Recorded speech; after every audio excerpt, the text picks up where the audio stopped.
채널 다크코드입니다.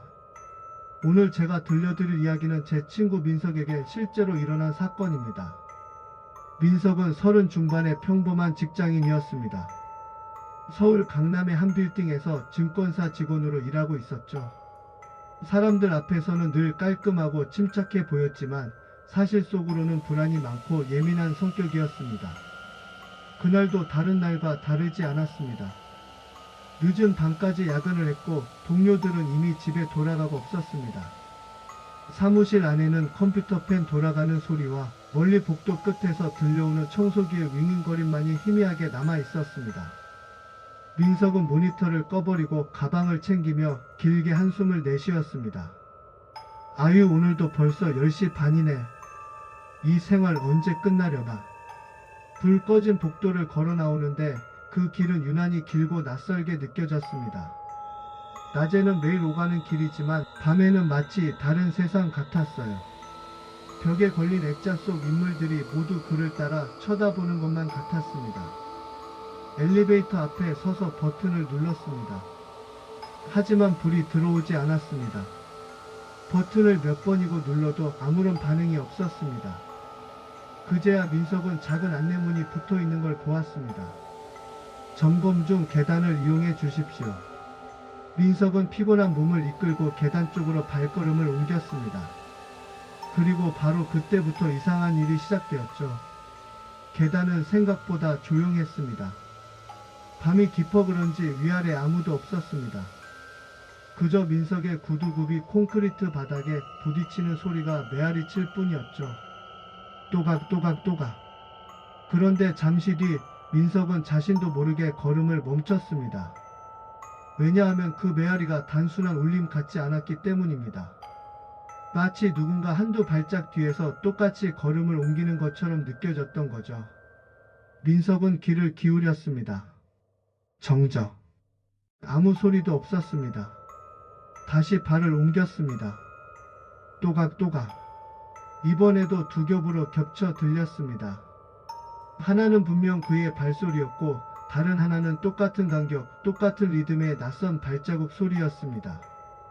민석은 심장이 빠르게 뛰기 시작했습니다. 뒤를 돌아봤습니다. 텅 빈 계단. 아무도 없었습니다. 그는 억지로 웃어보며 스스로에게 중얼거렸습니다. 야근하다가 피곤해서 환청 들리는 거지. 별일 아니야. 그렇게 몇 층을 더 내려가던 중 위쪽에서 형광등이 찌직하더니 꺼졌습니다. 잠시 뒤 아래쪽 것도 깜빡이며 꺼졌습니다. 마치 민석이 지나가는 길을 따라 불이 하나씩 꺼져 내려오는 듯 했죠. 민석은 가방을 꼭 쥔 채 발걸음을 재촉했습니다.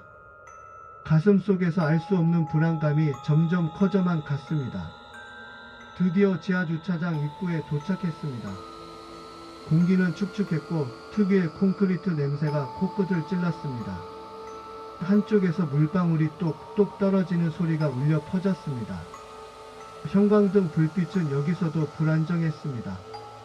하나 켜졌다 꺼지고 또 다른 하나는 희미하게 깜빡이며 겨우 빛을 내고 있었습니다. 민석은 자신의 차를 찾으며 걸어갔습니다. 차 문을 열려는 순간 사이드 미러에 이상한 게 비쳤습니다. 어떤 그림자가 스쳐 지나가는 듯 했죠. 그는 본능적으로 뒤를 돌아봤습니다. 하지만 아무도 없었습니다. 심장이 덜컥 내려앉았고 목덜미에 식은땀이 맺혔습니다. 급히 차 문을 열고 안으로 뛰어들었습니다. 그리고 시동을 켰습니다. 그 순간 내비게이션 화면에 글자가 나타났습니다. 나를 따라와. 민석은 눈을 의심했습니다. 손끝이 얼어붙은 듯 떨렸습니다. 라디오를 켜보았지만 흘러나온 건 이해할 수 없는 잡음뿐이었습니다. 그런데 그 잡음 사이로 분명히 무언가 들렸습니다. 낮고 길게 사람 웃음 같은 소리였습니다. 민석은 겁에 질려 라디오를 꺼버렸습니다. 그리고 급히 기어를 넣고 출구 쪽으로 차를 몰았습니다.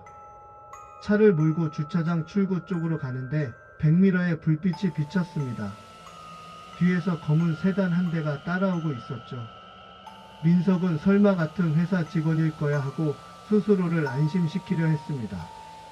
하지만 그 차는 이상할 정도로 느릿하게 그리고 일정한 간격을 두며 계속 따라왔습니다. 민석이 속도를 올리면 뒷차도 속도를 올렸습니다. 좌회전을 하면 그대로 따라왔습니다.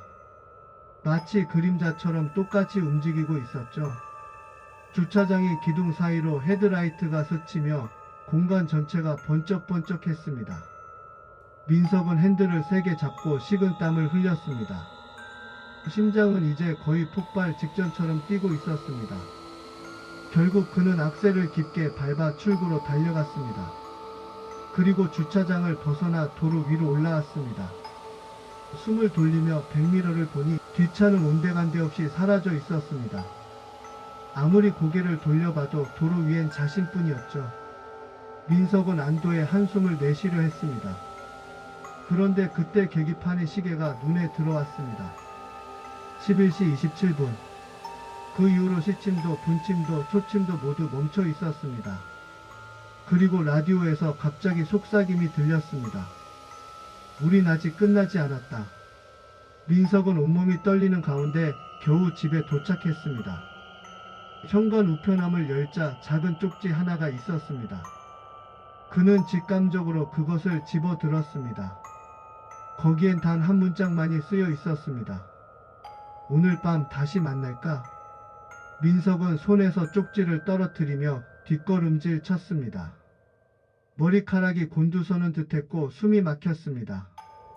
그는 급히 집 안으로 들어와 문을 걸어 잠갔습니다. 심장이 쿵쿵 뛰는 소리에 귀가 멍멍해질 지경이었습니다. 하지만 방에 들어선 순간 그의 눈이 커졌습니다. 책상 위에도 똑같은 쪽지가 놓여 있었던 겁니다.